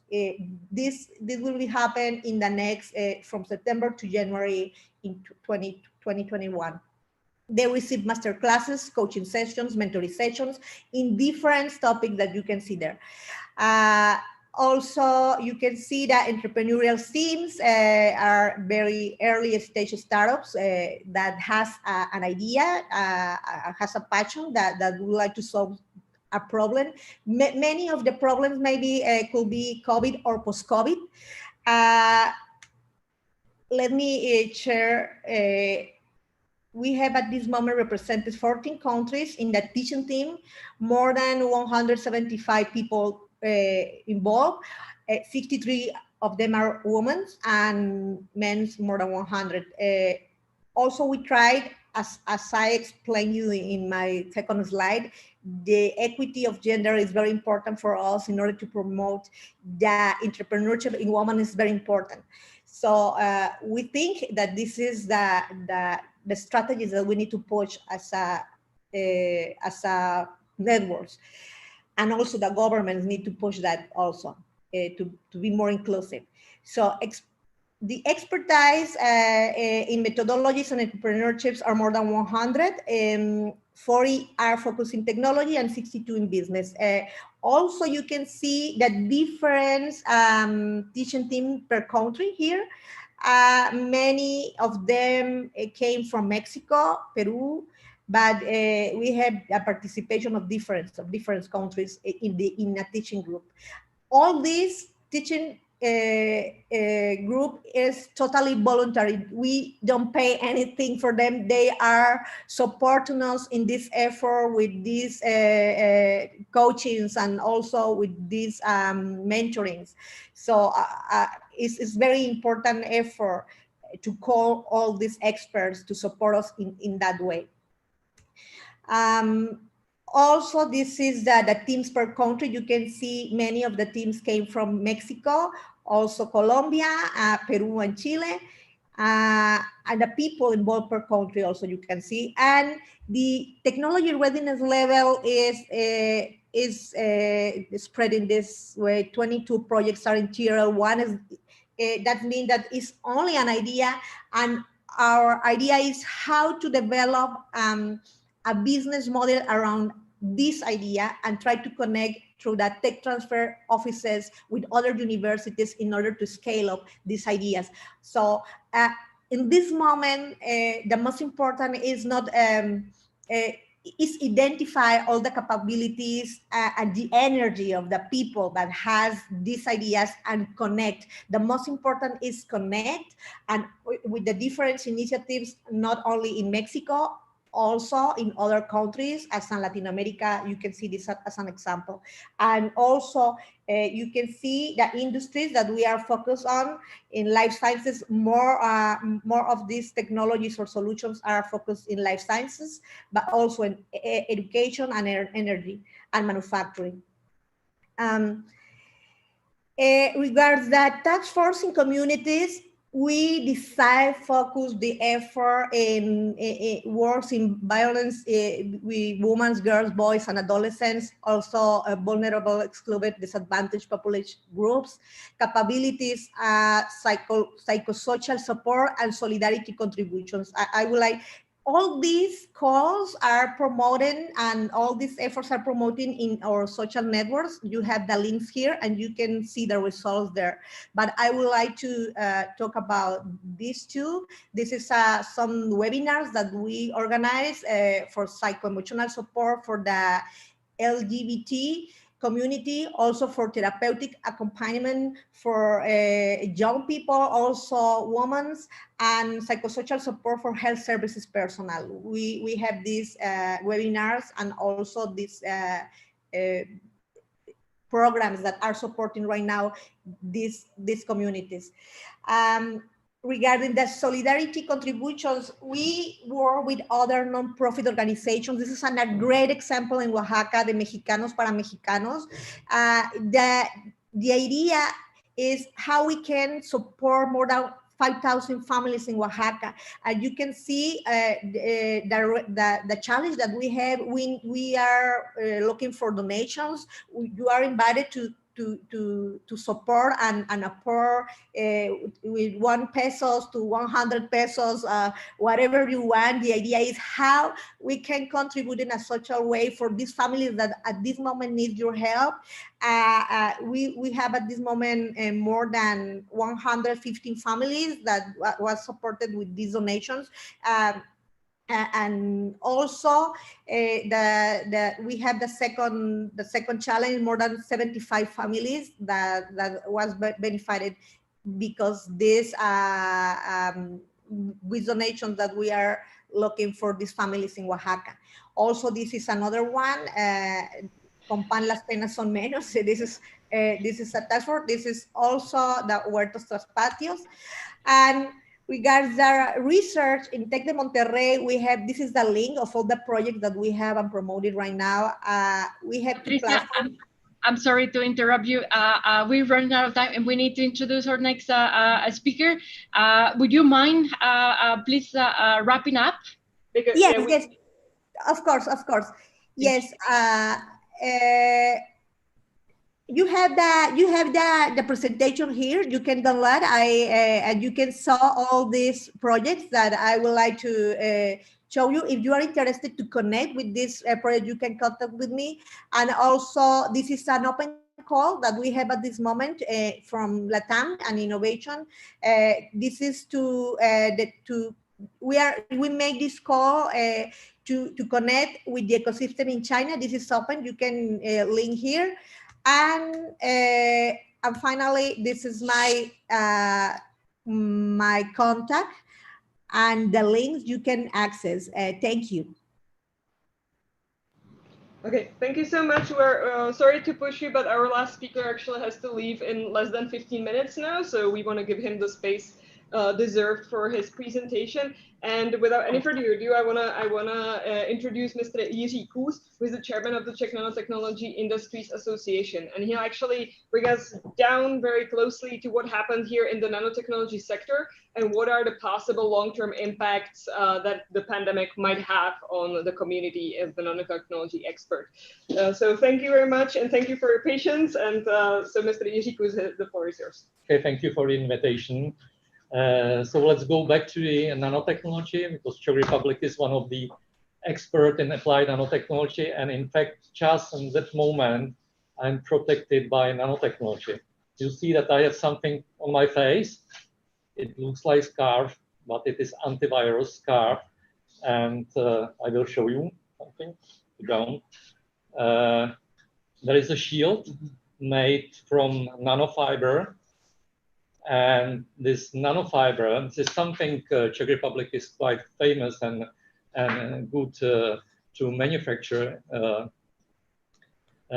can protect against viruses and bacteria. So let's go with my presentation. We have a message which is Czech is nano. It means from one side, Czech Republic is a very small country, roughly 10 million inhabitants, but we are industrial country with very long engineering and industrial tradition.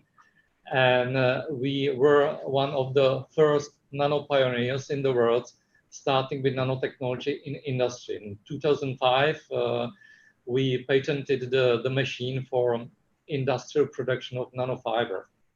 And that's the point where the story begins.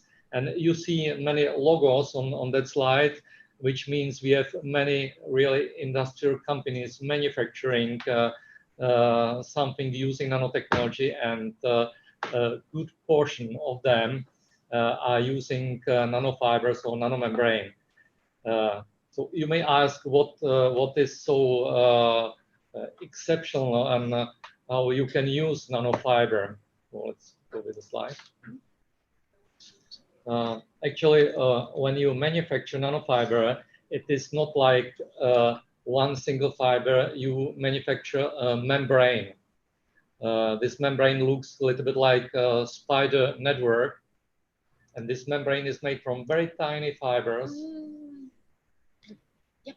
The nanofiber is 1,000 times thinner than a human hair, so you cannot see it with your naked eye. And the nanomembrane has also very tiny holes. And imagine that the bacteria virus are going to this membrane and they try to penetrate, but the holes are very, very small. And it is not only about the diameters of the holes, but also about so-called weak atomic forces, van der Waals forces, which work like tiny magnets catching the small particles. So you can use a nanofiber membrane for filtration of the air or of the water. And one of the applications are face masks or respirators. It is not innovation of that year. It was here already several years ago. But pandemic and this year work like lights showing nanotechnology that it is something which can help very much for your protection against the virus. Go ahead.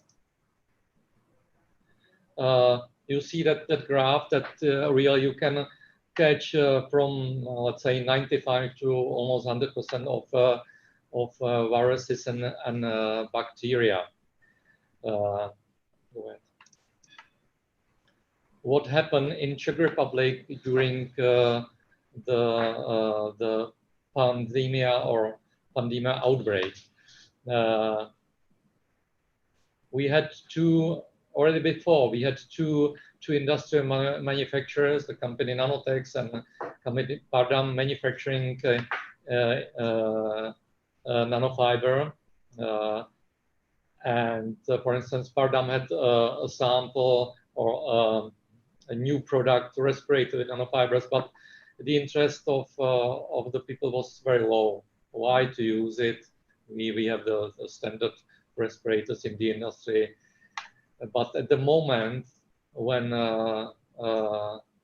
coronavirus came to Europe and the people knew that face masks and respirators made from nanofibers can really very well protect, the interest of the just normal people jumped like this. So everybody wanted to buy nanofiber face masks and nanorespirators, but the production was very low. Actually, in January, the production of face masks, in general, of face masks and respirators in Czech Republic was 0 something. Now we are in summer 2020, so let's say 4 or 5 months later, and voy a desconectar, mi amor, además les estoy diciendo a ver si no me necesitan algo más. And we have now 5 industrial producers of nanofiber and many companies manufacturing face masks and respirators or other products like that scarf using nanofiber. So sometimes I say it was mobilization, I think English is the right word, of the Czech nano industry. And even from one side, pandemic is a very bad thing, and for all of the world. On the other side, it was something like driver for nanotechnology industry.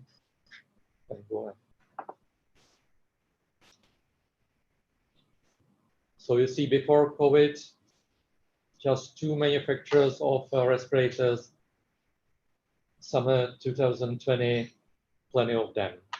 And it is so that in the European Union, Czech Republic is the major manufacturer of nanomembrane and of the face mask respirators using that very innovative concept. So at the end, it is helping very much with the sector, and also regarding the money, because when you want to manufacture something new, you need money. So you can go to the bank, but they say, okay, you are too innovative and it's risky. So we are searching for investors, and the investors saying, okay, it is risky, so I don't know if I should take money from my pocket. So it was very difficult to find investors to nanotechnology, but this year it is in the opposite. The investors coming to us asking, I would like to invest in nanotechnology to make money from that very interesting area.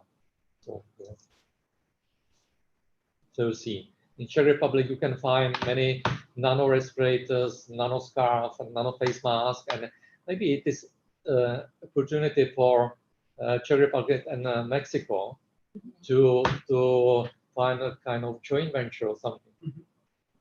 We can place part of the production to Mexico to give our know-how to build a joint venture company. So you see how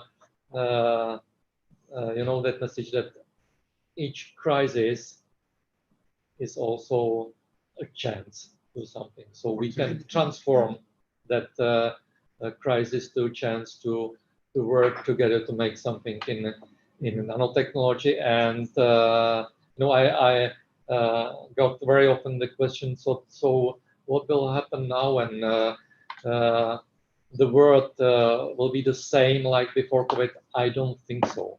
I think we will. You remember the September 11, 2001, the airport before and after, and I think that it is something like this, that after COVID, the standards of the protection of people against viruses, bacteria, will be much higher than now. So it means this business is very interesting, both for Czech Republic and Mexico. So that's all, and thank you for the invitation also. Thank you so much. I believe this was a perfect way to end the presentations because, yes, the pandemic has had a profound impact on our societies, on our economies, and above all on innovation. And the way you described how it mobilized the community of the companies, I think is absolutely key. And we need to just see how to keep this ball rolling and how to keep cooperating, especially between Mexico and the Czech Republic. I hope we have all brought and learned a lot of new things from today's webinar, but we still have a few minutes. Well, we're a bit over time, but we'll use a few minutes to actually see some questions. There haven't been a lot, but we want to at least answer the ones that appeared. And before I actually invite the previous Czech speakers to join us on this side of the table, I would ask maybe first Daniel, as he works for the government, to help us with one question, which is about what kind of data politicians need of scientific data to make decisions. If it's a scientific paper, a one-pager, numbers, indicators, or meetings with scientific committees. How can scientists, I understand this question, how can scientists communicate with politicians and what kind of data to best present to make the informed decisions that we actually talked about? So Daniel, if you could maybe try to answer that, and then we'll see if somebody else wants to join in. Thank you so much. Okay, thanks for the question. Actually, I am a scientist, and also I am I work in the government. So it's I think that is a good question. We need, as researchers, we need to get involved with the government. Before being in the government, I was working in Tecnológico de Monterrey, and I think that is something that we need to improve in our researchers. They need to get involved in the public policies to know what the world needs and what Mexico needs in this case. And in the specific case of COVID, what we were needing, like from the scientific side, was the availability of data to do all the modeling and to have all this information needed for the data science applications development. And also, we also need information from the government to develop different applications, like, for example, for the ventilators, we needed to know what was, for example, the average weight of the patients with COVID. So we need a lot of information from the government, that they are the only ones that have the information, but also there are a lot of barriers, like for privacy of the patients, and all that privacy also sometimes avoid some developments. So we need to improve a lot of policies. We also need to improve the way the government works to approve the developments from the universities. And I think that for what is very important, what Pati Mora is doing with the OTT, because she is looking for the needs, and she is taking those needs to the researchers. So I think that that's the link that we need. We need something like the OTT, like LinkMe, that was generated by the OTT. That's the main function to take those needs and to put the researchers to work on those needs. We need to work more on a model like pulling the needs than pushing the projects. So we need to change that perspective, and that's the way we are working in Mexico. We're in specific in Jalisco. We are working with the needs. And once we know what is needed, then we design all the call for proposals, very focused on the research needs, of which challenge from the society we need to solve using science and technology, and we try to focus the researchers and all the capacity of science and technology of Jalisco, solving those problems and also working to improve the competitiveness of our main sectors in Jalisco. Thank you. Yeah, I think it's a very kind of similar experience that we've had here, kind of getting information from both sides and kind of trying to pair it up. I think it was also demonstrated partially in the presentations, kind of how we worked through the pandemic, creating the different programs. Maybe just to actually address the questions that are appearing so that we don't ignore our guests. There is one question about additional information on the Corovent solution and its use for healthcare. So maybe I would ask our colleague Jakub Hayek to answer briefly what he can comment on so that we actually address this topic. Thank you. So once again, what was exactly the question? Can you provide further information about Corovent and its use approval for healthcare? Yeah, all right. So it's probably tackling the certification of medical devices. I would say from the wider point of view, we probably should say that the certification of any product in European Union is quite regulated and we have to follow the rules. And we have seen in last months that this was the very narrow point of all the process we had here. Specifically for ventilators, the medical device or ventilator is a medical device of such importance that it requires a lot of process before it's certified. In fact, first of all, it has to follow special rules. I have here the numbers and the types of the norms, but I think I can later post them on the comments. It has to take simply at least 3 months of the clinical testing. Then there is a result from State Institute for Drug Control. And then the documentation for this ventilator has to be passed to notified body to get the CE certification, which takes usually roughly around 6 months. 6 months. So in total, if I calculate, it cannot be less than 9 months from the start to finish, where we are still not yet. So if we would follow the standard process, the answer is simple. It can't be released yet. The second possibility how to get the released product faster on the market is simply copy and paste. So it means take something what is already CE certified, scale up the production and use it.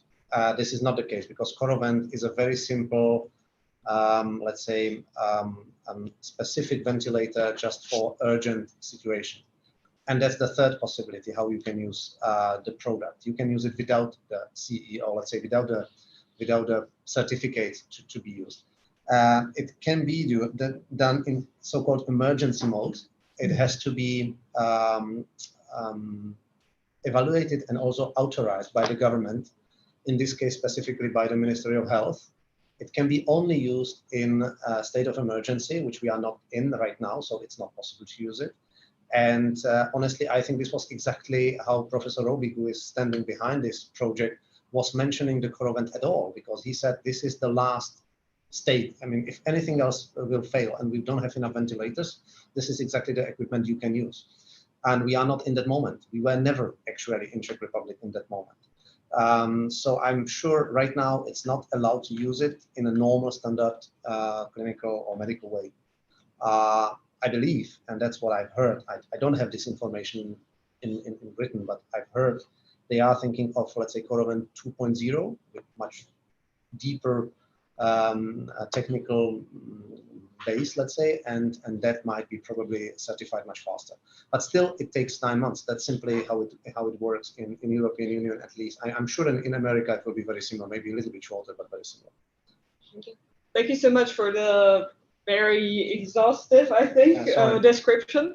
But it just shows us that the pandemic actually requires that we keep learning and that we keep adjusting our solutions. So we don't know what's lying ahead. We will definitely keep innovating. Maybe I'll just ask if somebody has like a final comment, because my colleague Akci was saying that maybe Alonso, if you want to add something on the previous topic or on the following topics that you might be interested. So I would like to give you the space for that. Well, just to say again that I'm very appreciated to receive the invitation, and we want to establish our interest for collaborate to share our experience. But more than that, we want to collaborate. I identify that there are a lot of potential. There are a lot of lines that we are working, and you are working in Czech Republic. And for the Hidalgo state government, the national network of councils and the network of hubs, there are a lot of interest, and I expect that this webinar is the starting point for better understanding and collaboration between the innovation ecosystem of Czech Republic and the innovation ecosystem in Mexico. Thank you very much again.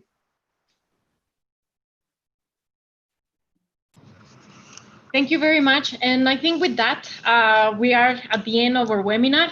I want to thank again, I would like to express my appreciation to all the participants for taking time out of your busy duties to attend this webinar.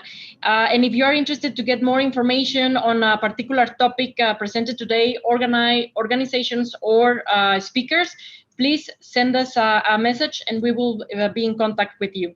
On behalf of the organizers and our speakers, thank you once again. Thank you all for watching, and until we meet next time.